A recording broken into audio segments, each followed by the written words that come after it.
Okay, well, thank you everyone for joining us tonight. We really appreciate you spending time with us. We're going to be focusing on strategic planning and operations. I'm Karen Wolf, or Wolfie, as many of you know me. And I also want to throw out our thanks to Portage Health Foundation, who is sponsoring tonight's event. Tonight's webinar is the fifth in our UP Nonprofit Conference Recalibrated series. And the previous ones have been recorded that show up there on the slide, and they are available on our website. The last one of this series will be held in June, and it's Fund Development and Financial Management. The follow-up member mastermind from tonight is scheduled for Thursday, 2 days from now at 3 p.m. Eastern. Okay, now to housekeeping. You can put any questions you have in the Q&A box. I'll be keeping an eye on that. If you want to do some hello to people, go with the chat box. And Amy won't be responding to the chat. She's kind of busy. And if you have technical difficulties, raise your hand. And now I'm going to turn it over to Ms. Amy Quinn. Well, thank you, Wolfie. This is me several years ago, but I couldn't find a recent picture with my long hair. So that's me, somewhat what I look like. And just so people can put a face with the name and a voice. And also, again, I want to give a shout out to Portage Health Foundation. Thank you for sponsoring part of our series and for being such a great partner and helping us and helping nonprofits in your community and throughout the UP. So what is strategic planning? And that's something that you say strategic planning and so many things go through people's minds. And in fact, right now, before I distract myself any further, I'm going to turn my camera off. There. I'm easily distracted. But it's not an event, and it's not a one-time thing, and it's not a document, but we'll get into all of that. We'll get into more of the whole system and the process. A lot of times if you say strategic planning, then people think this, they think charts, graphs, intense discussions and whatnot. And sometimes it can be that way. On the flip side, you can also have strategic planning that's more colorful and creative and fun. And so it really boils down to your organization. And if you get a facilitator, to the facilitator and how they run their meetings. And so if you decide to hire a third-party facilitator, which I would highly suggest it, you want to get to know them a little bit to make sure their personality meshes with your corporate culture. But anyway, so strategic planning, like I said, it's not an event and it doesn't have to be intimidating. You can think of it as just dedicated, intentional time set aside for reflection, evaluation, and ideation. And the discussion is what's one of the really valuable things about strategic planning, because you're asking and answering big questions of your organization, and it helps everyone be in alignment as you move forward. And strategic planning actually is the process of answering these questions. And in its most simple form, it's, who are we, meaning who are we as an organization, and where are we now? What do we do now? Current programs, number of people served, etc. Where do we want to go? And so looking into the future, how will we get there? And then when do we want to get there? So you want to put a time frame on your plan. And also, how will you know when you're there? How will you know you've arrived? So strategic planning is a tool for helping with decision making and prioritizing and it guides everyone in the organization towards mission-driven results. And like I said, there is value in the journey. And some of the time when you're doing strategic planning, you're discussing to the point that you feel like you're getting nowhere. But that discussion really is valuable because everyone's able to get their thoughts on the table, and you shift through what you want to accept, what you don't as an organization. So again, it helps with alignment as you move forward, and people get excited about it. And so again, it doesn't have to be intimidating or this huge formal process. The key is that you answer these simple questions. Where are we now? And where do you want to be? How are we going to get there? And then, if we add a little bit more in there as far as timeline and how will you know you're there, the evaluation piece. But it can be pretty simple and doesn't have to be overly complicated. The key is with your group having a really good facilitator that can get everyone's voice that should be included in an efficient way that also reflects truly the consensus or the majority of the people that are around the table. So why would you want to do this? Well, I talked a little bit about how it helps create alignment within the organization. The discussion itself is very valuable. It gives an organization momentum and some focus. It improves communication within the organization. And then when you have a strategic plan and the aspects that go with it, leaders, staff, and volunteers, they're all empowered to act proactively because the direction's been set. So you have your roadmap, you have your destination pointed out, and people know if I'm moving in that direction, then at least I'm not going wrong per se. Essentially a good plan helps an organization find the best path for mission achievement. It's critical. A plan is critical for prioritizing resources. That's not just financial resources, but also your time and people.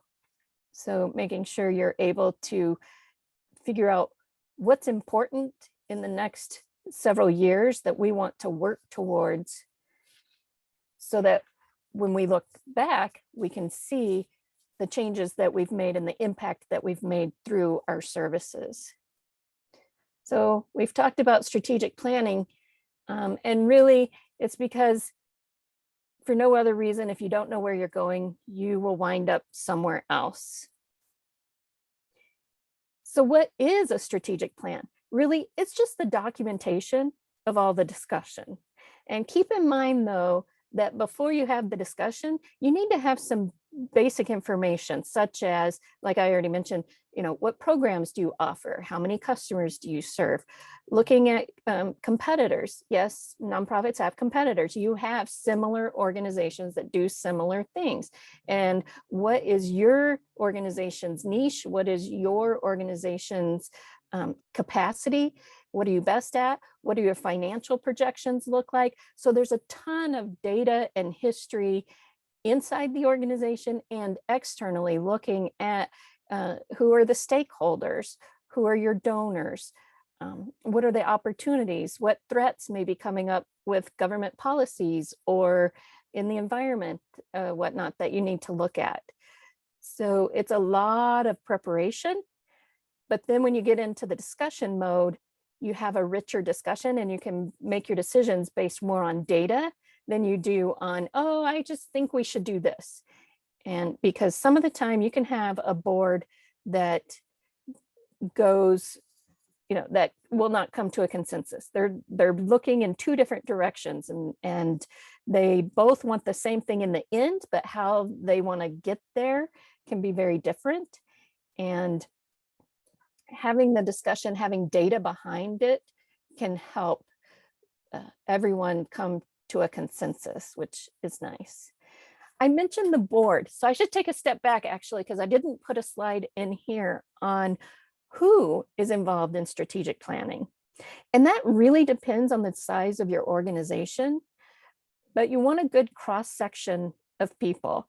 You don't want it to just be the leadership team that they go in their room and they write out this document and then they hand it out to everyone and say, this is what we're doing. You want it to be an iterative process with communication of all people in the organization, all levels. You want to get feedback and information and ideas from your customers, excuse me. And as I mentioned, your donors or your funders. Then you feed that information into to the committee. So you usually have a strategic team or strategic committee, and those are the people that really hash out the discussions. And again, you want a cross section of people. You want your leadership, you want the board, obviously. And depending on the size of the board, you may have all board members or only board members that are really interested in the mesh of all the process, and then bring it to the full board at various stages, checking in with the full board. You can have, I've done strategic planning where customers were in the room, donors were in the room, board members, staff at all levels. Again, it really depends on your organization. And so the key is making sure you have the right people at the table. And so think through who can help provide the best insight for us on where we've been, where we are, and where we could go or where we may want to go. That's something also that you can and should talk to your facilitator about, because they could give you some insight on the different types of people to invite. Okay, so back to strategic plan. Again, it's documentation. So it doesn't have to be this fancy notebook that usually ends up sitting on a shelf. It just has your basic components of your vision, mission, and values. In other words, like we talked about, who are you? Who's the organization? And what's your purpose? The context is, the programs that you offer. It's all the data research that you did before the planning process. You don't want to put all of that in there, but just give some context. So if someone 5 years from now is reading the plan, they understand, oh, this is what was happening at that time, either within the organization and outside of the organization, that helped them determine what the goals and objectives should be. Also, with context, you can add in there what assumptions you're making and what assumptions you have made in order to make the decisions of the goals and objectives. And then obviously you have your goals and your objectives, and that's where the prioritizing comes into play, because you may have a laundry list of things you want to do, but you need to take time to step back and sort through those and figure out which ones closely align with our mission, which ones do we have the capacity for, or that we could get the capacity to do, and are these goals big enough, or are they too big for our size of organization and the staff that we have? And then also, once you have your goals, boil that down a little further into objectives. So for example, we know we want to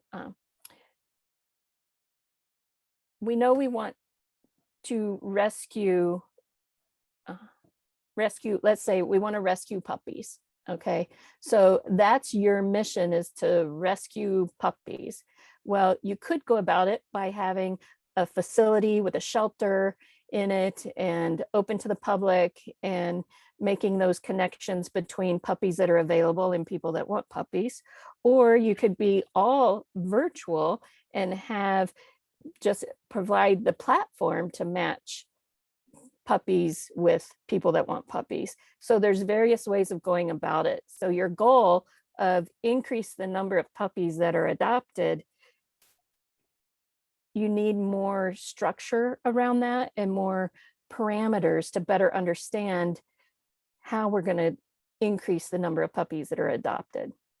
And then you always want to have evaluation. You want to have checkpoints so that you can see, are we on target, or do we need to look at revising the strategic plan or revising some of our goals?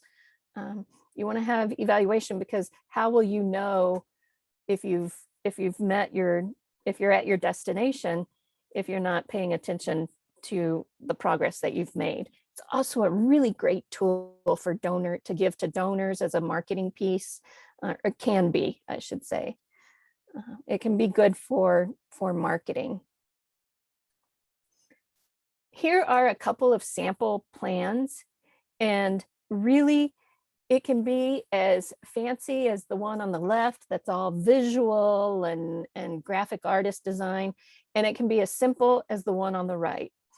And I will tell you, the one on the right that's actually the template that we use at Grow and Lead.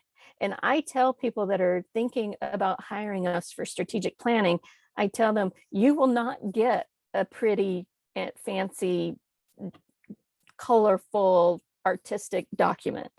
It will be a rough draft, a Word document that you continue to work on and build from, because our emphasis is on making sure you have the appropriate goals, you get to some objectives and action steps, you look at some milestones that you have built in, and how are you going to evaluate what you're doing, because that leads to actually implementing the plan, and or you have a better chance of it if it's simple and people understand it.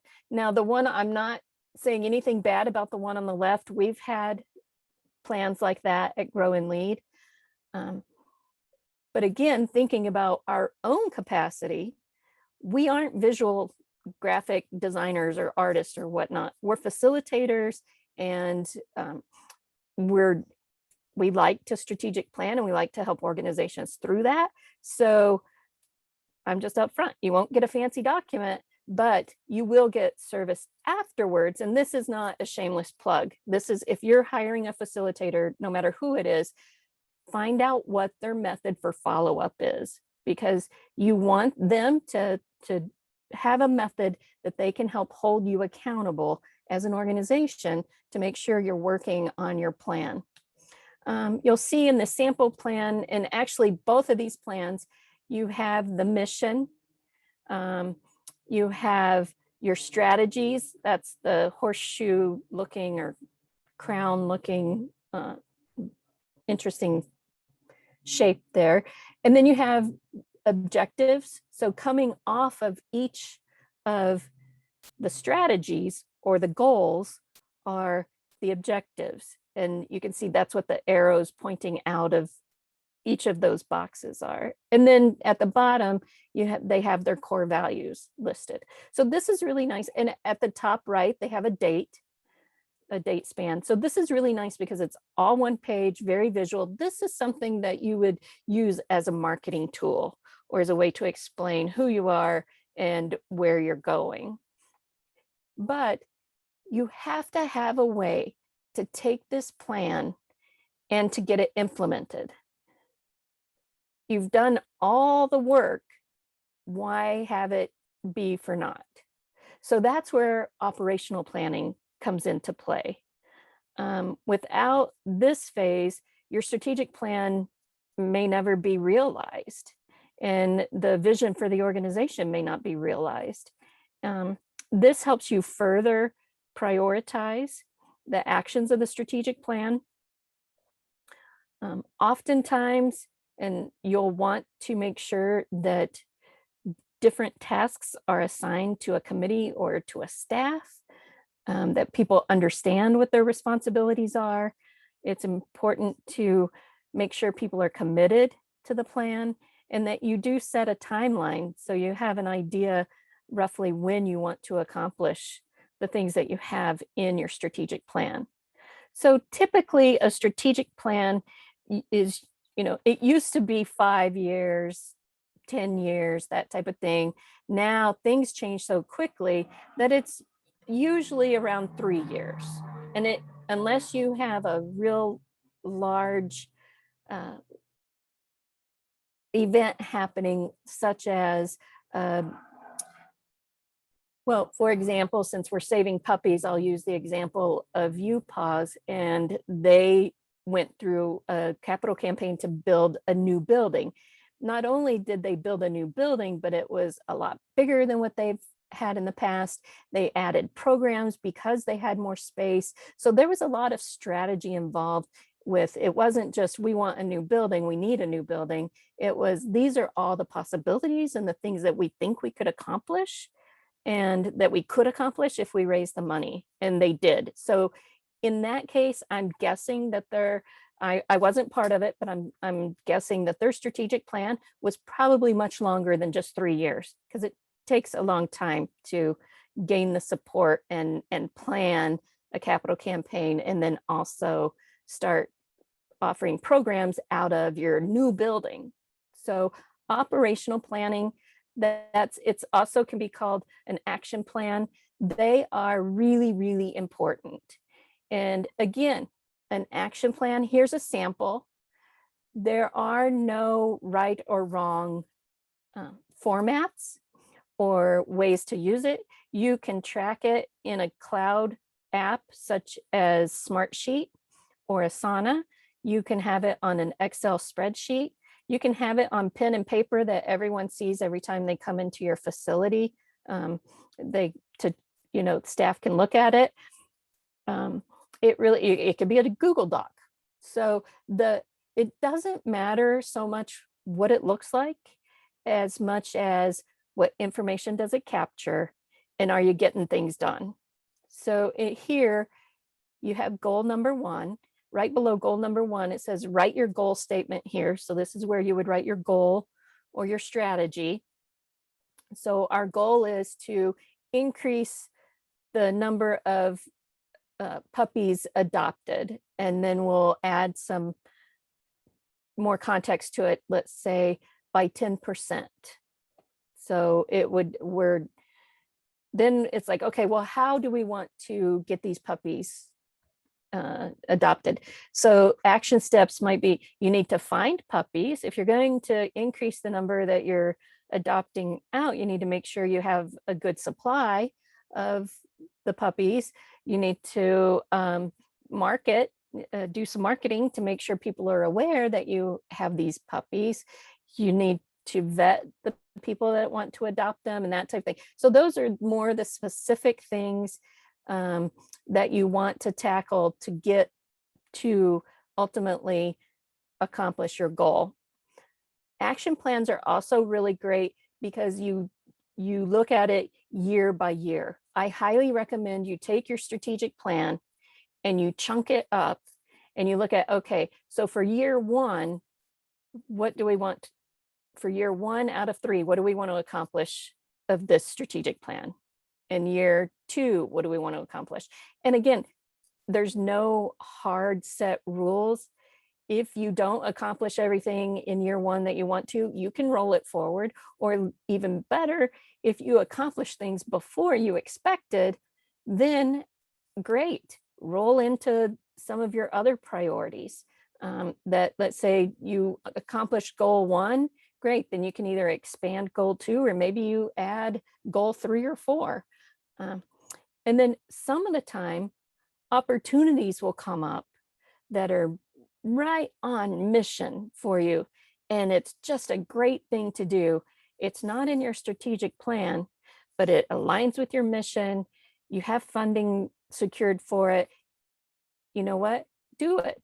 It's okay, because you won't know all the opportunities available to you when you're doing your strategic plan. So anyway, the action plan basically chunks up the strategic plan into bite-sized pieces for each year. So you want to have some of these parameters set. You want to make sure you have the person responsible, date to begin, due date. That's what they have here. Some of the time it'll just say by spring of 2022 or whatnot.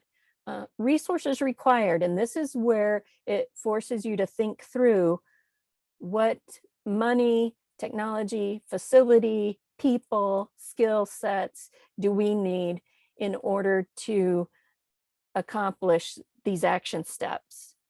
And then what are you hoping your outcome would be? And then here's also where you could keep notes on your progress. Once you have your action plan, then you look at, okay, how are we tracking? So on this page, you see you have your desired outcome, and then it also says notes. And so the notes can be a running dialogue of all the activities that are happening and how many of the outcomes have been achieved and that type of thing.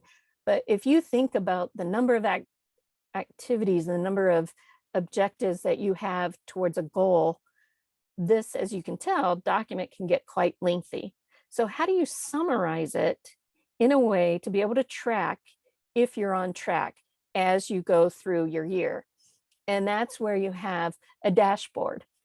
And a dashboard, just like you think of a car and your car dashboard, it tells you if your engine's overheating, it tells you how fast you're going, tells you if you need more fuel. So everything that's going on within the car, these days it tells you if someone's, coming up beside you, or you never know what all the car is going to tell you these days. But if you think about the dashboard, you see everything clearly in one snapshot.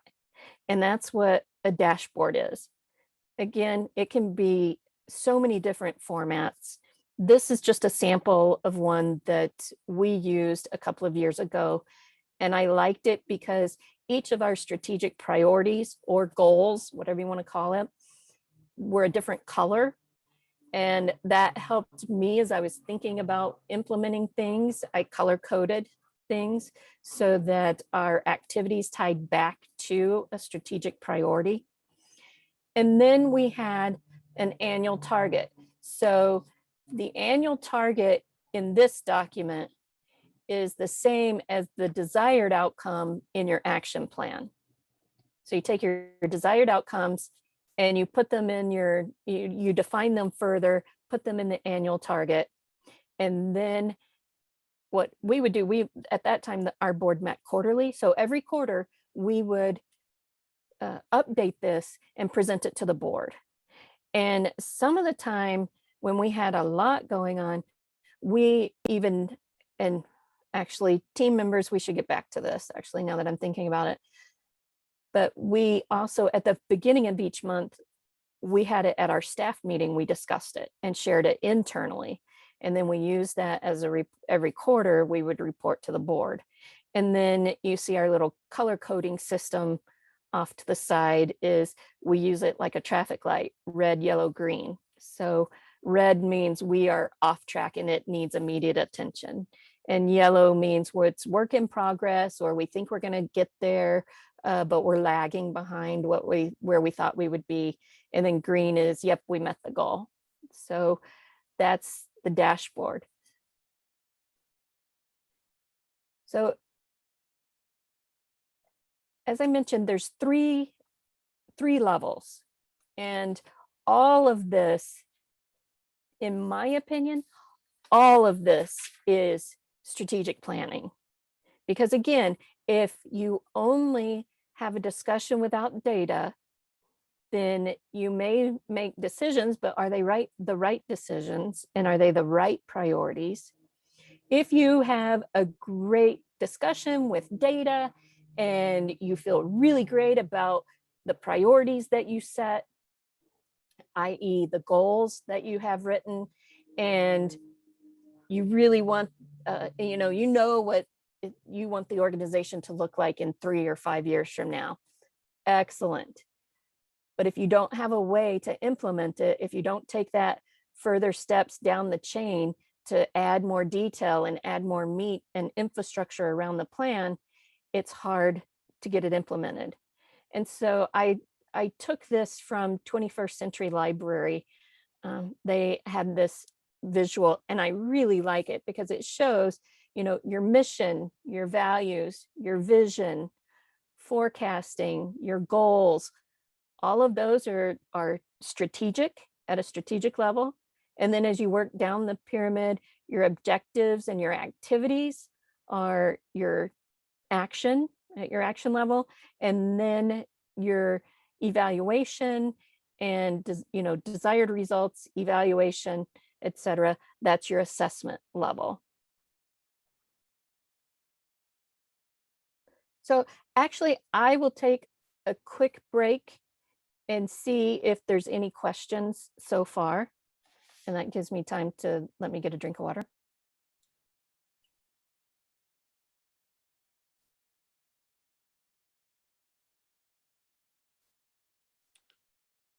Hello, Amy. I don't know if you can hear me out there. I can hear you. Okay, we do have a question. Are you saying that operational planning is part of the strategic plan, or is it a separate plan or guiding documents? Oh, great question. Mm-hmm. Usually, if you have paid staff, usually your operational plan are considered the action plan and the dashboard. That's like your implementation structure. And usually that is done outside of the strategic planning.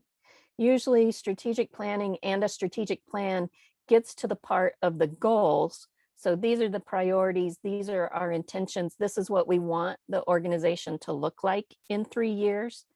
It sets the direction and the priorities.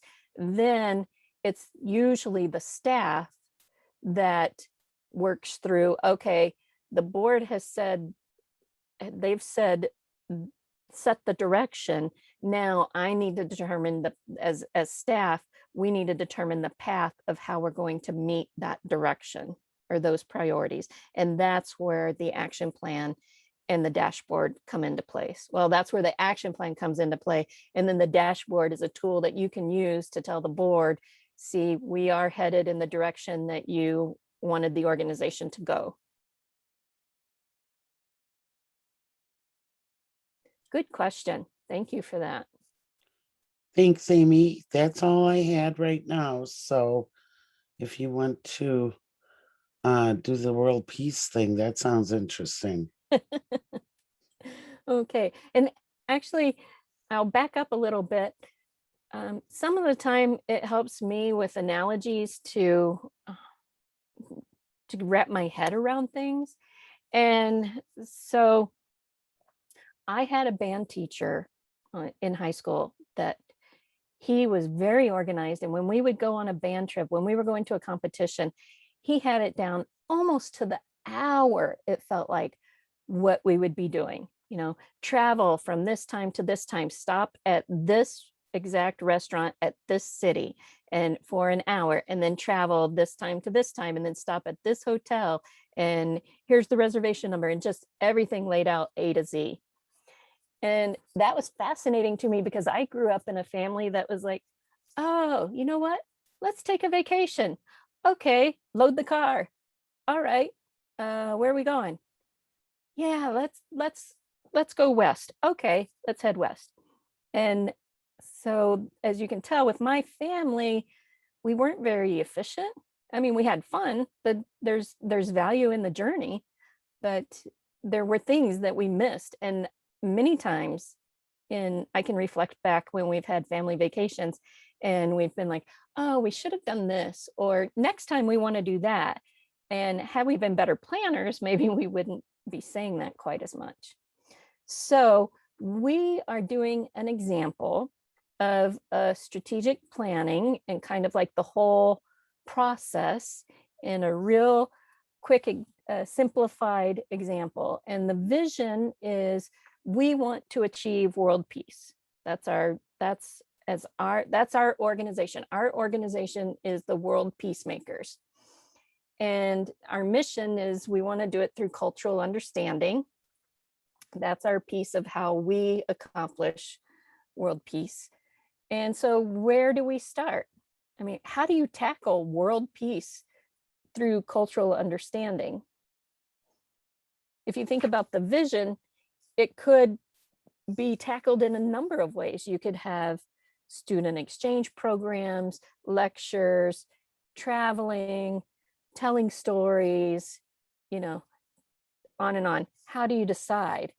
And so you want to reflect who you are, what are your strengths? Why were you founded? What difference are you trying to make?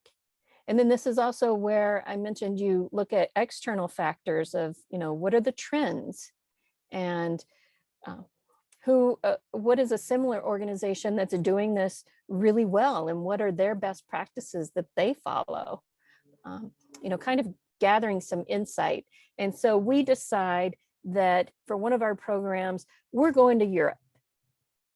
And so our mission is we want to make sure and go to Europe. That's our destination for the next, we're going to work on this for 3 years. So by year 3, we want to have made a big trip to Europe. And you want to make sure that everyone in your organization is on the same page. Because just because I say we're going to Europe in 2024, well, someone may be thinking, ooh, France. Someone else, ooh, Spain. Oh no, let's go to Bulgaria. No, how about the Netherlands? So Europe, saying we're going to Europe in 2024, that's a goal. It's a strategy, it's a priority, an intent, a strategic intent, but it doesn't give you enough detail for everyone to be on the same page to know what you're really doing. So then you think about the strategic plan. And the strategic plan is the document that's like your travel agenda. And it's one like you would get from a travel agent or a booking website. It has some short-term and long-term goals, like your travel itinerary has key destinations. It will have layovers, may have hotel reservations, but it doesn't give specific time or exactly how you may get there. It doesn't tell you what luggage you may or may not bring aboard. It doesn't tell you what foods you're going to eat. So it gives you more detail, but you still can have variety, and you can still have differing opinions and differing action steps that could cause some misalignment. So then you need your action plan, and that's your trip schedule for each week. So let's say we're going to Europe for a month. Okay, so in order to all be on the same page, then we need to plan out each week, what are we going to do? And so that gets us to exploring Europe, which country are we going to be in? What things are we going to see? What cultural experiences are we going to have in order to help create world peace and more cultural understanding for the individuals on the trip? And then if you think about every day you have your journal, and or maybe not every day, but frequently you check in with your journal. Maybe you're writing an evening recap, or you're reporting about some of the sites that you saw, and you're thinking about how things went during the day and what was great, what may not be so great. Are there things we could do differently tomorrow or next week to make the trip more pleasurable? And then finally, you have your dashboard, and that's like your scrapbook. You take the nitty-gritty from your journal, which was written based on your experiences from your trip schedule, which was created as a result of your travel agenda from your mission of going to Europe. And so then the dashboard is like your scrapbook. It's a pretty picture, so to speak, and it doesn't have to be visually pretty, so to speak, but it's a snapshot. It encapsulates the whole journey and the things you did, how you met your goals, and the progress, and what was the result of all of your work to plan this trip to go to Europe. So if you think about it, you're looking at your mission, having your strategic plan and your action plan that's your strategy or strategic planning or strategic level. And you can see where in the action plan, it overlaps because some of the time, what someone may call an objective, someone else calls a tactic or an action step. Again, I really encourage you, don't get caught up in the language. As long as you all understand each other and where you want to go and you're in alignment, fine, call it whatever you would like. But as it's basically, think of it in layers. So you're taking the strategic plan, you're taking this travel agenda, we're going to Europe for a month, and then breaking it down for, okay, in the first week, we want to do this, second week, we want to do this. And then you're tracking your progress as you go along. And at the end, you have your scrapbook because you've been documenting in your journal and keeping things for the scrapbook all along. And so that's your operational plan. Typically, as I said, your strategic plan is done usually by a committee or by a board with staff input, but the board is responsible for setting the direction. And so the board is at the strategic level, and then staff start with the action plan of, this is what we want to accomplish for each week. And of course, what you want to do is create your action plan, and then you want to share it with the board at a high level, or at a minimum, share with them the framework of the dashboard. So like your scrap, like this is what we're planning for this year. And these are our goals as a staff. These are our measurable, these are our deliverables for this year.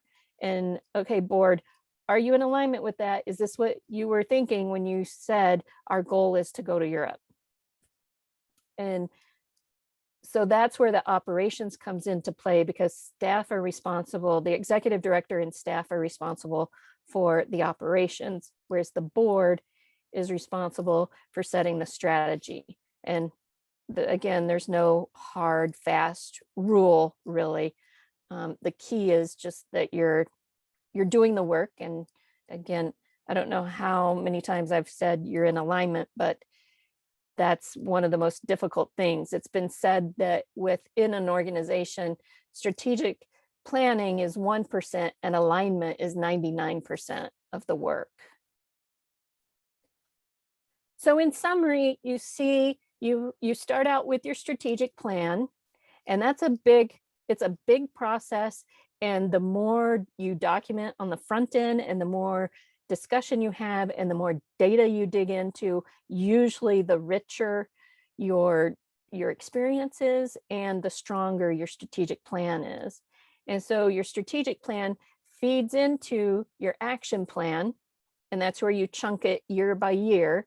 And that's where you get more specific on what are the actual measurable results that we want to have, who's responsible for each of those results, what's the timeline, what resources are needed, etc. So that's your yearly action plan. And then the action plan feeds into your dashboard. And the dashboard is your reporting tool for how things are going based on that year's action plan. Also, though, the dashboard and the action plan both feed back into strategic planning for the future. Because as I mentioned, it's a dynamic document. It's not set in stone. So if you accomplish your goals much quicker than you expected, or if you have an initiative that comes up that's just a great opportunity that really fits with your mission and you want to take advantage of it, great. And you don't have to rewrite your strategic plan to do that. Just add it to whatever makes sense. Add it to the strategic plan if you want to think through at a 3-year level. If this is just an opportunity for 1 year, then just add it into the action plan and add it to your dashboard. And then those are some things to keep in mind when you go to look at your strategic plan for the next year is, aren't there any things we should tweak on the strategic plan? So it's more like a constant cycle versus a one-time event and then everyone gets their marching orders. You don't want it to be like that. You want it to be more organic and have more of a cycle to it.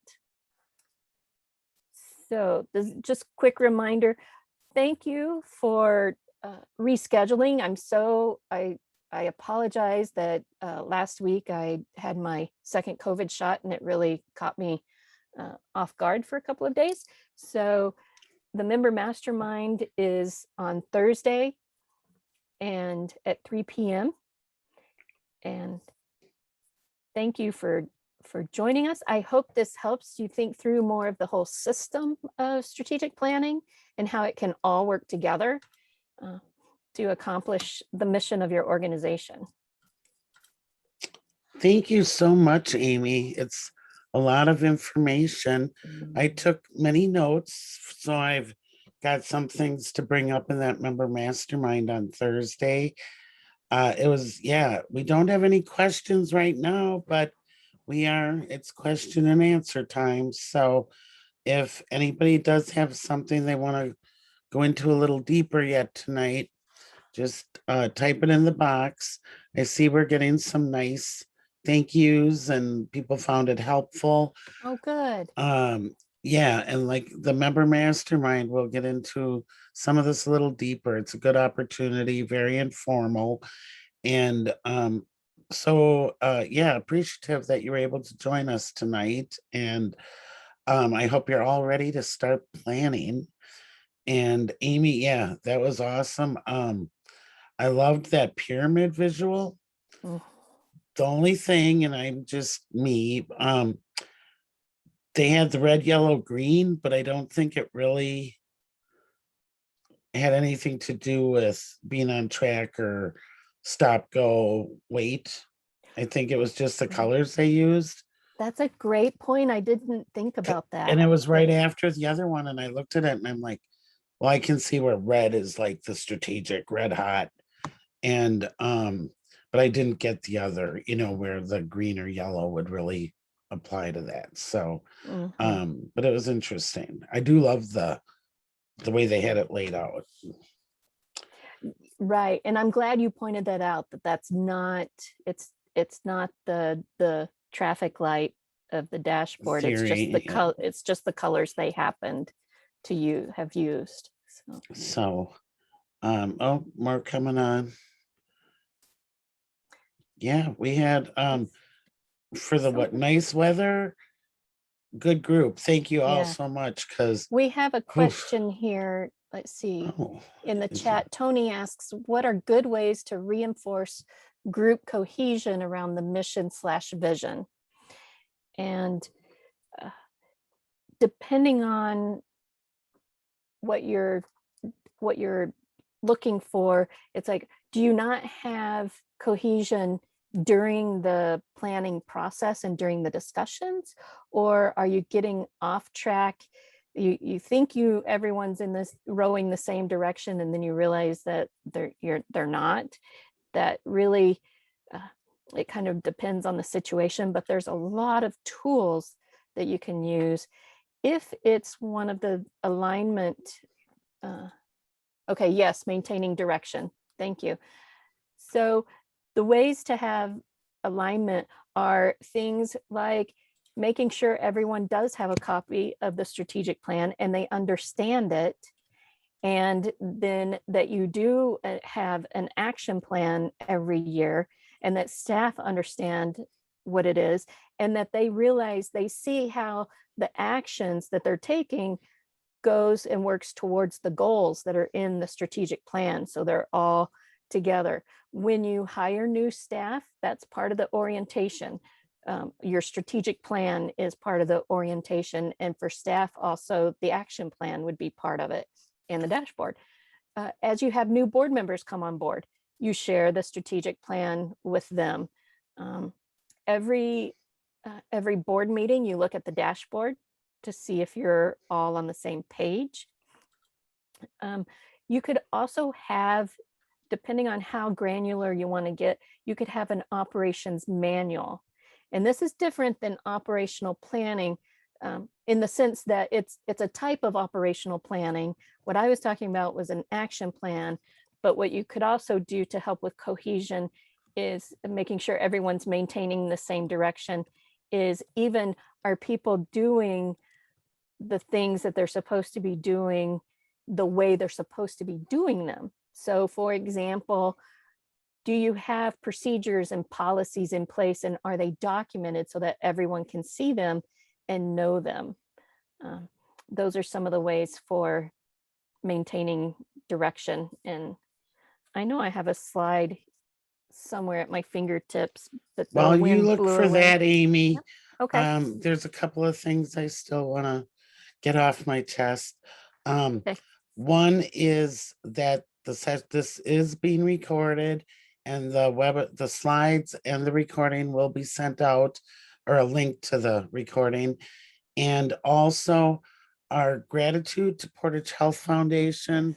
You do so much for the UP, and we are very grateful to have you up there in the beautiful Keweenaw. I bet things are popping, and it's gone to green pretty quick here the last few days. Yeah. Another thing on, sorry, I'm still thinking about managing direction. This is at a higher level for more for board members, but core values, establishing a core values can be really important. And I didn't really touch on that tonight because I wanted to talk more about the systems of the whole system and cycle of strategic planning, not each component in detail, but core values are something else that you can reflect on.